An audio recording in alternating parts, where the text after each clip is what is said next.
How's it going, everybody? It's Monday, November 30th, 2017, 2:23 a.m. EDT. And I'm going to read some more from Paul Foster Case's Oracle of the Tarot, a course on tarot divination. I found some more very cool stuff here in lesson 1, an introduction. I'm going to start with the first paragraph. It says here, tarot divination is not fortune telling. The practice of fortune telling is based on the false notion that human life is governed by luck, chance, or fate, by obscure powers at work outside the personality. True divination rests upon the occult truth that the causes of all events in human life are really internal, proceeding from the cause of causes, the universal intelligent energy of life power, which is the source, mover and knower behind all the phenomena of the universe. Because this universal intelligent energy is omnipresent, it must necessarily be a real presence at any given point in space. Consequently, it must be the real presence at the heart of every human personality. The presence is the true self, the real I am, the concealed divinity in the shrine of the temple of personality. This true self is the author of all phenomena, and its perfect knowledge includes all the details of phenomenal manifestation, past, present, and future. It knows all events and the significance of all events. Thus, it knows the complete past, present, and future of every human being. It's pretty heavy. Ordinarily, this perfect knowledge of the true self is hidden from us, but under certain conditions, some part of it may be brought down into the personal level of awareness. The right use of tarot provides the necessary conditions because tarot is a device invented by expert psychologists who understood the laws whereby the superconscious knowledge of the true self may be brought to bear upon the specific problems which confront us as we function at the self-conscious level of our waking existence.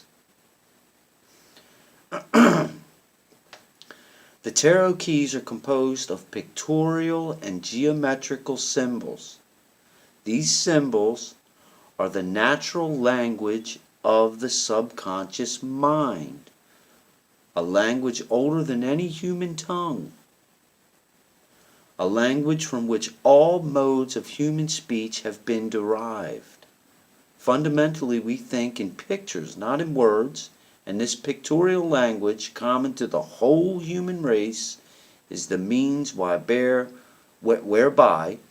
the subconscious mind may communicate to us the higher knowledge reflected from the superconscious levels of the true self.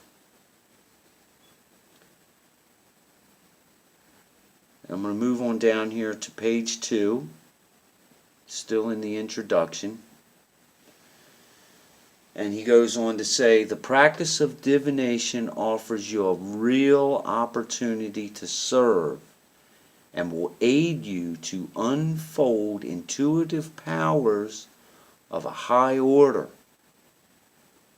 As you become more and more proficient, you will be called upon by persons beset by all sorts of perplexities, faced by all sorts of seeming obstacles, troubled by all sorts of appearances of inharmony, As you gain their confidence, they will tell you their inmost secrets. Never abuse that confidence. Never abuse that confidence. How many times have you been betrayed when you've trusted somebody with your confidence, and when you've confided in somebody and they betrayed you by going behind your back and telling something that you held in confidence with an individual. It hurts. It can create a lot of problems. It can create a tremendous amount of resentment and anger, and you feel duped. It can literally cause a lot of problems internally. And Case was well aware of that, and that's one of the reasons why I appreciate what he writes here so much. Okay, so he goes on here. Make it a rule not to discuss the affairs of your consultants, not even anonymously.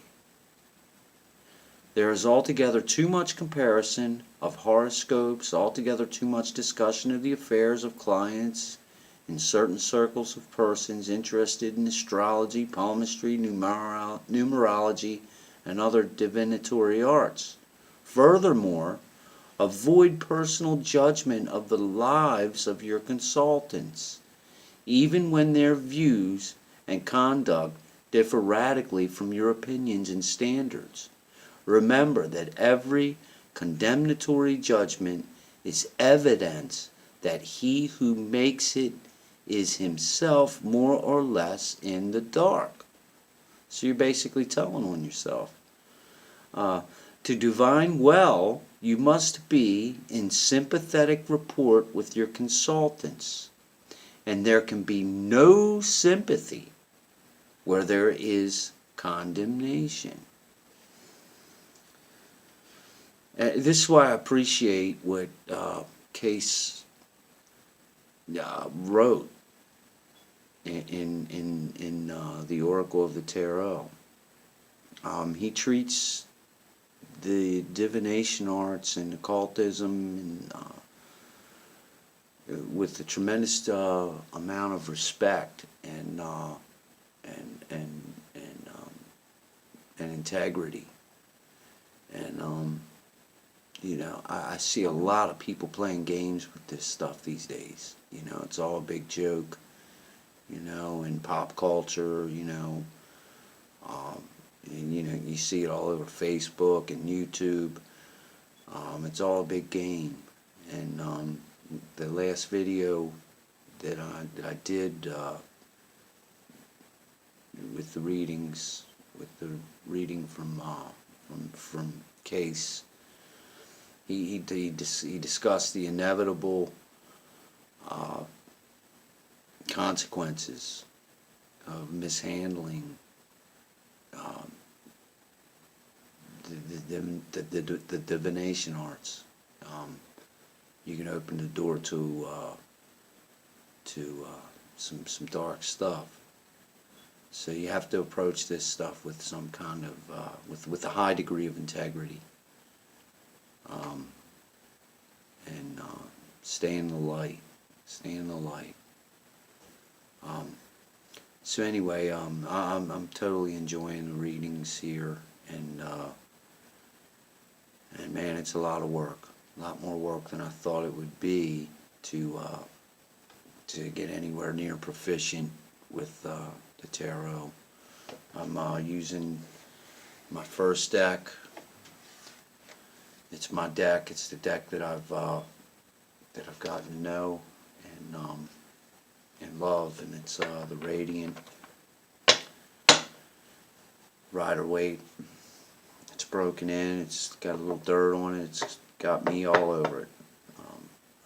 I took the advice of people that have studied a lot longer than I have. I've carried it with me. I've slept with it.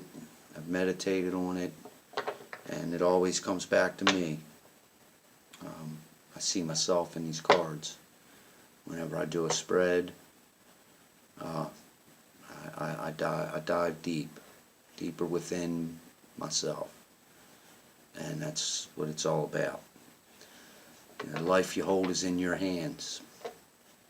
Okay? Life you hold is in your hands, and you have to take responsibility for that.